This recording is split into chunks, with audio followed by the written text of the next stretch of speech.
a leading local news channel of Vadodara.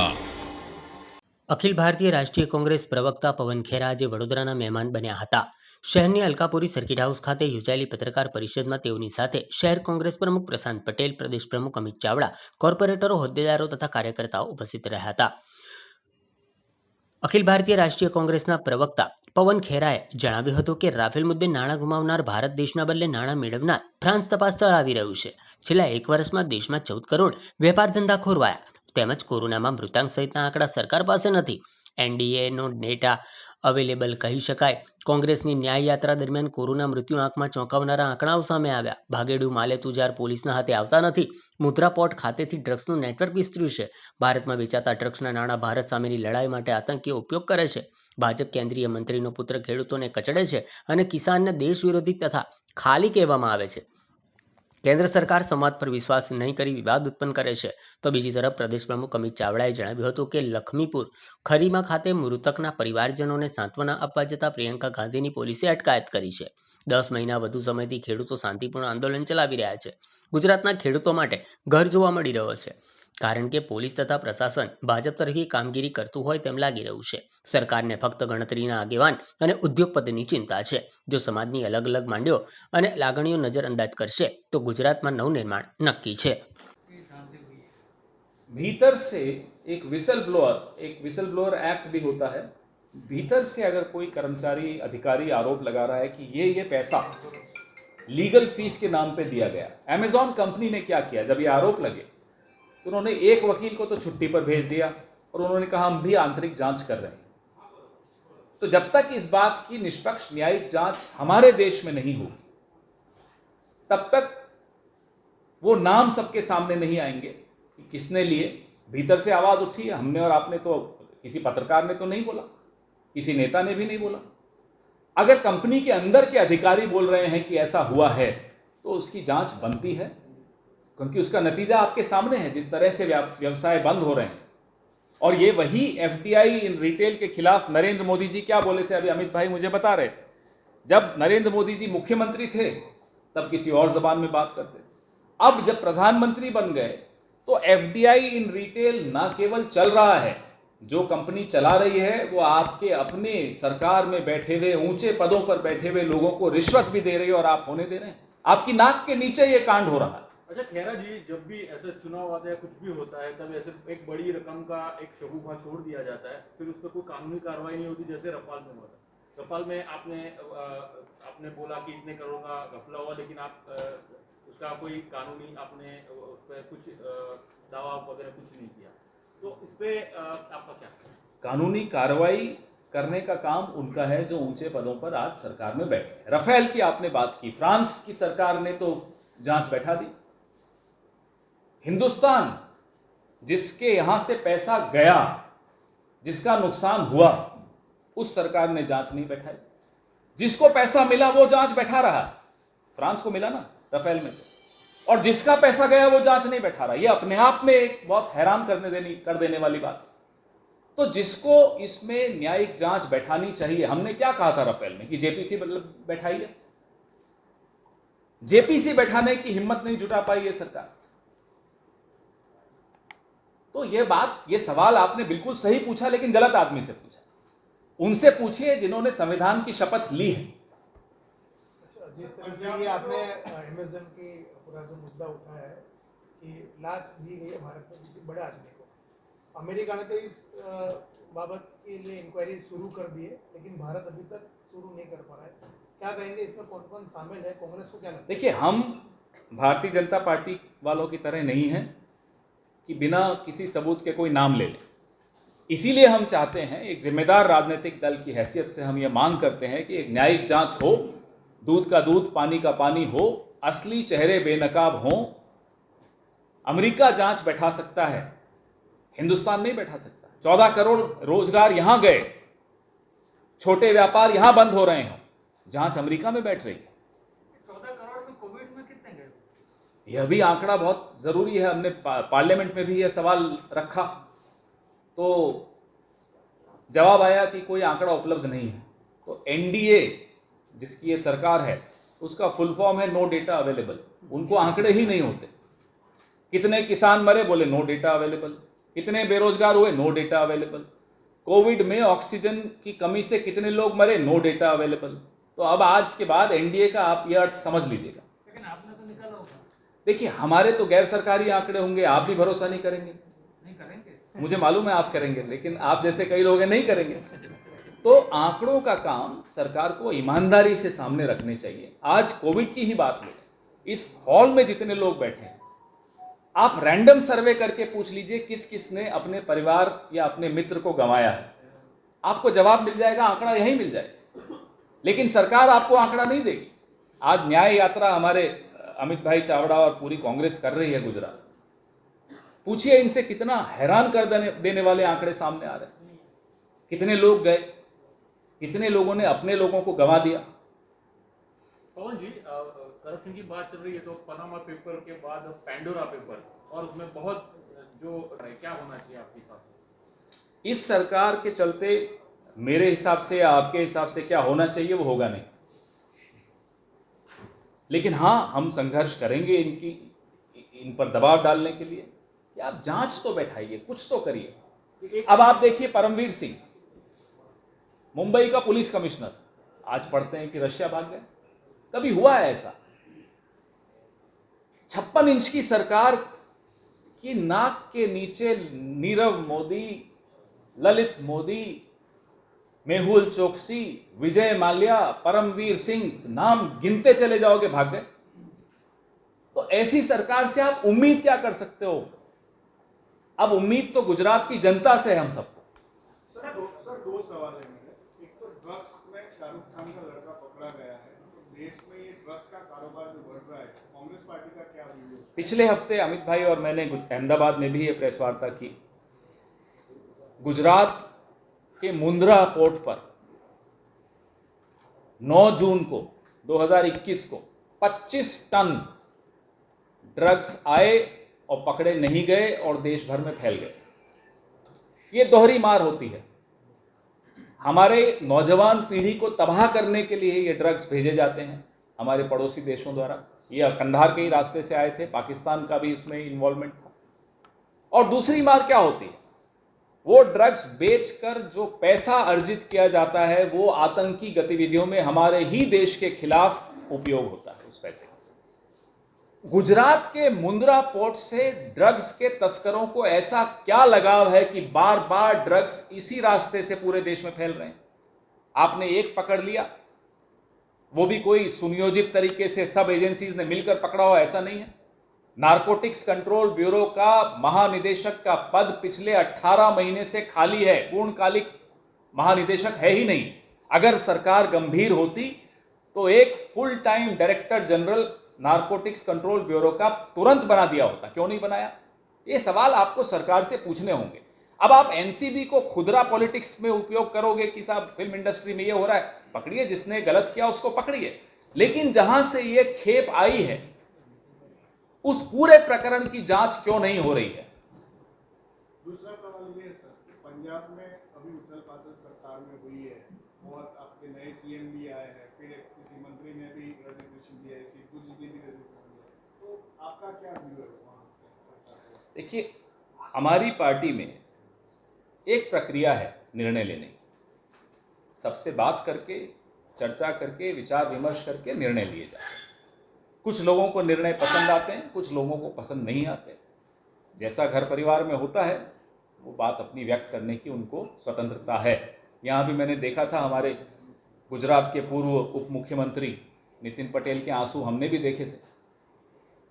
तो ये कह देना, भारतीय जनता पार्टी जब हमारी बारी आती है तो कहते हैं साहब बॉर्डर स्टेट है, बॉर्डर स्टेट में इस तरह से राजनीतिक उथल पुथल नहीं होनी चाहिए। तो भाई हम पूछते हैं, उत्तराखंड क्या बॉर्डर स्टेट नहीं है? 3-3 मुख्यमंत्री आप बदल देते हो। क्या गुजरात बॉर्डर स्टेट नहीं है? पूरा कैबिनेट बदल देते हो। क्या अरुणाचल प्रदेश बॉर्डर स्टेट नहीं था? तो जब आप करते हैं तो कोई व्यवस्था नहीं है, कोई उथल पुथल नहीं है। जब हम करते हैं तो आप अजीब सी बातें करते हैं। लेकिन बीजेपी में ऑब्जेक्शन किसने ली? कोई स्टेट में नहीं लिया।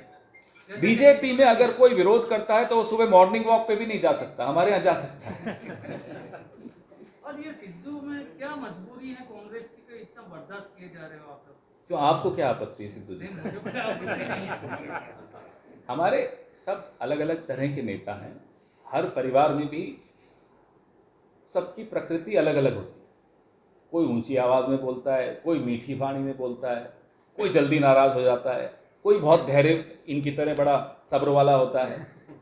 तो अलग अलग तरह के लोगों को मिलकर ही एक संगठन बनता है।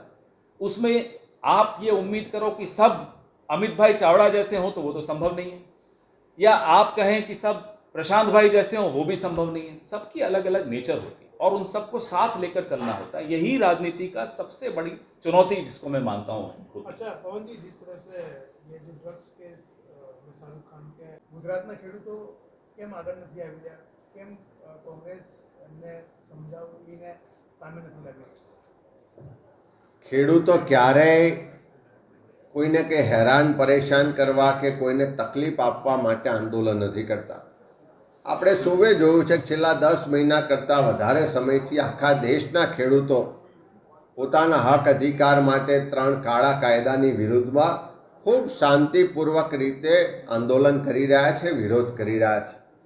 ત્યાં સુધી ગુજરાતની વાત છે, જે રીતે ગુજરાતમાં નરેન્દ્રભાઈ મોદી, અમિત શાહ દ્વારા જે શાસન ચલાવવામાં આવ્યું, લોકોમાં એક ભય ને ડરનો માહોલ ઊભો કરવામાં આવ્યો. પોલીસ અને પ્રશાસનનો દુરુપયોગ કરીને દરેક પ્રકારના આંદોલનો, દરેક પ્રકારના વિરોધને કેવી રીતે દબાવો, એક વ્યવસ્થિત રીતનું આયોજનપૂર્વકનું શાસન કરવામાં આવ્યું. એના કારણે કેટલીક વાર ગુજરાતમાં લોકો ખુલીને વિરોધ કરતા ડરે પણ છે. પોલીસ ને પ્રશાસન જે રીતે આપણે બધાએ જોયું કે લોકોની જાસૂસી કરાવે, લોકોના અંગત જીવનના ડેટા મેળવી અને લોકોને બ્લેકમેલ કરે, એ જ રીતે પોલીસ અને પ્રશાસન જેની જવાબદારી છે કાયદો વ્યવસ્થા જાળવવાની, જેની જવાબદારી છે ગુનાહિત કૃત્યો અટકાવવાની, જેની જવાબદારી છે બુટલેગરો, અસામાજિક તત્વોને કંટ્રોલમાં રાખીને ગુજરાતના લોકોને સલામતી આપવાની, એના બદલે આ પોલીસ અને પ્રશાસન ક્યાંક બેરોજગારો આંદોલન કરે, ક્યાંક મહિલાઓ આંદોલન કરે, ક્યાંક સરકારી કર્મચારીઓ આંદોલન કરે, ક્યાંક કોંગ્રેસ પક્ષના કાર્યકરો આંદોલન કરે કે ખેડૂતો આંદોલન કરે, તો એને ડરાવવા, ધમકાવવા ને દબાવવાનો પ્રયત્ન કરે છે. પણ આ નીતિ અંગ્રેજોની પણ હતી. અંગ્રેજોએ પણ વર્ષો સુધી લોકોને ડરાવવાનો, ધમકાવવાનો, અત્યાચારનો પ્રયત્ન કર્યો, પણ એની સામે પણ લડ્યા હતા. અને આ નવા અંગ્રેજો સામે પણ લડાઈ લડી અને આ ગુજરાતના ખેડૂતો હોય કે આમ આદમીને એનો હક અધિકાર અપાવવા માટે કોંગ્રેસ કટિબદ્ધ છે. અચ્છા, પાટીદાર આંદોલન સમિતિની જો વાત કરવામાં આવે તો આ વિધાનસભાની ચૂંટણીમાં તો ફરીથી આંદોલનકારીઓ એકજૂટ થઈ રહ્યા છે ને પાટનગરમાં, એટલે ગાંધીનગરમાં આજે પાટીદારોની ચિંતન બેઠક છે. તેમાં તમામ ઉજ્જૈન ખોડલધામને ટ્રસ્ટીઓ પણ બેઠકમાં હાજર રહેવાના છે. તેમની 6 માંગો છે સરકારને લઈને કે જે આંદોલન સમિતિ સમયે જે લોકોને યુવાનો મર્યા હતા એ લોકોને નોકરી મળે, એ લોકોના પરિવારને નોકરી મળે, પૈસા મળે. શું કહેશો, ફરીથી આંદોલન એક્ટિવ થઈ રહ્યું છે? કોંગ્રેસ કઈ રીતના પાટીદારોને સમર્થન આપશે? કારણ કે આજે ચિંતન બેઠક છે ગાંધીનગર. મિત્રો, પાછળ થોડી વાત કરવી હોય તો આપણે પ્લીઝ બહાર. ગુજરાતની સરકાર ફક્ત મુઠ્ઠીભર લોકો માટે ને મુઠ્ઠીભર લોકો દ્વારા ચાલે છે. આ સરકારમાં અનેક સમાજો દ્વારા વખતો વખત એમના સમાજોના પ્રશ્નોને લઈને રજૂઆતો થઈ છે, એના માટેના આંદોલનો પણ થયા છે. સરકારે વખતો વખત એના માટે બાંહેધરીઓ પણ આપી છે. અને જ્યારે પોતાનો લાભ પૂરો થઈ જાય ત્યારે એ વચનોને બાંહેધરીઓ ભૂલી જવામાં આવે છે. એવા સંજોગોમાં આજે ગુજરાતમાં વિવિધ સમાજો અને એકલા સમાજો નહીં, સરકાર સાથે જોડાયેલા વિવિધ કર્મચારીઓના મંડળો પણ રોજબરોજ સરકાર સામે વિરોધ પ્રદર્શન આંદોલનો કરી રહ્યા છે, રજૂઆત કરી રહ્યા છે. આ સરકારને નથી ગુજરાતના કોઈ સમાજની ચિંતા, આ સરકારને નથી ગુજરાતના કોઈ સંગઠનની ચિંતા. આ સરકારને ફક્ત ને ફક્ત જો ચિંતા હોય તો એના મુઠ્ઠીભર 2-5 આગેવાનોની અને મુઠ્ઠીભર 2-5 એમના ઉદ્યોગપતિ મિત્રોની. એવા સંજોગોમાં પાટીદાર સમાજ હોય, ઠાકોર સમાજ હોય, આદિવાસી સમાજ હોય, દલિત સમાજ હોય કે લઘુમતી સમાજ હોય, આ બધા સમાજો છે, એમની અલગ અલગ માગણીઓ છે. એમના અલગ અલગ પેન્ડિંગ પ્રશ્નો છે એને લઈને વારંવાર સરકારમાં રજૂઆત કરે છે અને હું ચોક્કસ માનું છું કે આ સરકાર આ સમાજોની, આ વિવિધ સંગઠનોની માગણીઓ કે એમની લાગણીઓને નહીં સમજે તો આવનારા સમયમાં ફરી ગુજરાતમાં એક નવનિર્માણની શરૂઆત થશે. આખા દેશમાં અંગ્રેજોને પણ શરમાવે એવી નીતિઓ સાથે શાસન ચાલી રહ્યું છે. જગતનો અન્નદાતા ખેડૂત કે જે મહેનત પરસેવાથી આપણા સૌનું પેટ ભરે છે એ જ્યારે પોતાના હક અધિકાર માટે, પોતાના ન્યાય માટે છેલ્લા 1 વર્ષ જેટલા સમયથી સરકારના કાળા કાયદાઓ કે જે મુઠ્ઠીભર માનીતા ઉદ્યોગપતિઓને લાભ કરાવનારા છે, આ દેશમાં ફરી ઈસ્ટ ઇન્ડિયા કંપનીનું શાસન લાવવાવાળા છે, એ કાયદાઓનો વિરોધ કરવા માટે જ્યારે સંઘર્ષ કરી રહ્યા હોય, ઠંડી હોય, ગરમી હોય, વરસાદ હોય, ઘર પરિવારથી દૂર તમામ તકલીફો વચ્ચે લગભગ 700 કરતાં વધારે ખેડૂતો પોતાના જીવ ગુમાવીને પણ આ લડાઈ લડી રહ્યા હોય, એવા સંજોગોમાં નિષ્ઠુર સરકાર દ્વારા કોઈ પણ જાતનો સંવાદ પ્રસ્થાપિત કરવાને બદલે કઈ રીતે લોકોનો અવાજ દબાવવામાં આવે, કઈ રીતે લોકો પર અત્યાચાર ગુજારીને આંદોલનને ખતમ કરવામાં આવે, એવા નીત નવા પ્રયત્નો કરવામાં આવે છે. ગઈકાલે ખૂબ દુઃખ સાથે અને આક્રોશ સાથે કહેવું પડે કે લખીમપુર ખેરી ખાતે કેન્દ્ર સરકારના જ એક મંત્રીના પુત્ર દ્વારા આવા જ ખેડૂત આંદોલનકારીઓને બેગુનાહ ખેડૂતો પર ગાડી દ્વારા એમને કૂચડી નાખવામાં આવ્યા અને લગભગ 4 કરતાં વધારે લોકોની હત્યા કરવામાં આવી. આનાથી બિલકુલ પણ શરમ અનુભવવાને બદલે, ગુનેગારો સામે તાત્કાલિક કાર્યવાહી કરવાને બદલે આ ભારતીય જનતા પાર્ટીના શાસકો આ લોકશાહી પરંપરાને ખતમ કરી અને જાણે ફરી દેશમાં અંગ્રેજોની સરમુખત્યારશાહીનું શાસન હોય, અત્યાચારી સરકારના દર્શન કરાવતા હોય, એ રીતે પોલીસ અને પ્રશાસનનો દુરુપયોગ કરી અને કોંગ્રેસના નેતાઓને ત્યાં ઉત્તર પ્રદેશમાં જતા રોકવામાં આવી રહ્યા છે. આપ સૌ જાણો છો કે હત્યાનો બનાવ બન્યો ને તાત્કાલિક એ પરિવારોને સાંત્વન આપવા માટે, તાત્કાલિક એ પરિવારો સાથે દુઃખમાં ભાગીદાર થવા માટે જ્યારે કોંગ્રેસનું નેતૃત્વ આદરણીય પ્રિયંકાજી અને અન્ય આગેવાનો ત્યાં મળવા જવા નીકળ્યા તો અડધી રાતે રસ્તા પર કોઈ પણ જાતના વોરંટ વગર, કોઈ પણ જાતની અન્ય કાગજી કાર્યવાહી વગર એમને ડિટેન કરવામાં આવ્યા ને અત્યાર સુધી એમને ડિટેન રાખવામાં આવ્યા છે. કોઈ અન્ય રાજ્યના મુખ્યમંત્રીઓને પણ ઉત્તર પ્રદેશમાં કોઈ જગ્યાએ એન્ટ્રી નહીં, કોઈ અન્ય પાર્ટીના રાજકીય આગેવાનોને પણ કોઈ એન્ટ્રી નહીં. એનો મતલબ તમે શું છુપાવવા માગો છો? કોને બચાવવા માગો છો? એક મંત્રીનો પુત્ર સરેઆમ ખુલ્લેઆમ ખેડૂતોને કૂચલી નાખે, ખેડૂતોની હત્યા કરે અને તેમ છતાં પણ નરેન્દ્રભાઈ મોદી હોય કે યોગી સરકાર એના બચાવમાં ઉતરે. એક બાજુ તમે કાળા કાયદાઓથી ખેડૂતોની આર્થિક બરબાદી કરવા માટેનું આખું ષડયંત્ર કર્યું, હવે એમનો અવાજ દબાવવા માટે ખેડૂતોની ખુલ્લેઆમ હત્યાઓ કરવાની શરૂઆત કરી, ત્યારે કોંગ્રેસ પક્ષ એનો કડા શબ્દોમાં વિરોધ કરે છે. સમગ્ર જે દુઃખદ ઘટના બની છે એમાં જે મૃત્યુ પામ્યા છે, ખેડૂતોને શ્રદ્ધાંજલિ આપીએ છીએ અને આ ખેડૂતોના સમર્થનમાં આ હત્યારાઓને તાત્કાલિક કડકમાં કડક સજા થાય અને જે લોકશાહી ખતમ કરીને સરમુખત્યારશાહીનું શાસન હોય એ રીતે લોકોની ધરપકડ કરવામાં આવે છે, લોકોને ઉત્તર પ્રદેશ જતા રોકવામાં આવે છે. એની સામે કોંગ્રેસ પક્ષ આજે ને આવતીકાલે સમગ્ર ગુજરાતમાં દરેક જિલ્લામાં ધરણા વિરોધ પ્રદર્શન કરીશું અને સાથે સાથે સરકારને કહેવા પણ માગીએ છીએ કે મુઠ્ઠીભર ઉદ્યોગપતિઓ માટેની દલાલી ખૂબ થઈ ચૂકી. મુઠ્ઠીભર ઉદ્યોગપતિઓને લાભ કરાવવાના કાયદા કાનૂન ખૂબ બનાવ્યા, પણ તમે આ નીતિ લોકોને કચડવાની, લોકોના પર અત્યાચાર કરવાની, લોકોના સંવૈધાનિક અધિકારો ખતમ કરવાની જો કરશો તો આ દેશનો કોંગ્રેસનો કાર્યકર અને આ દેશનો એક એક વાસી ચૂપ નહીં બેસે અને આ ગાંધી સરદારનું ગુજરાત છે, આ જ ગુજરાતથી એની સામે અવાજ ઉઠાવવાની શરૂઆત કરીશું.